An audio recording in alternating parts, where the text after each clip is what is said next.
News में खबरनि update जो सिलसिलो जारी है। जुडो का खबर शामिल कई पिया। अब्दुल गफूर कोलाची के रिपोर्ट मुताबिक जुडो में प्रेमी जोड़े जो तहफ़ुज़ लाइ एहतजाज।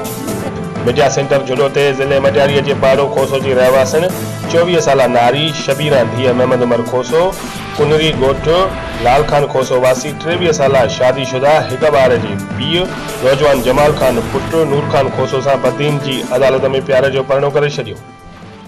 उन मौके ते नारी शबीरा साहब नालो दाहिंदे जो त पसंद जो परणो करण खां पोइ माइट जान जा दुश्मन बणिजी विया आहिनि।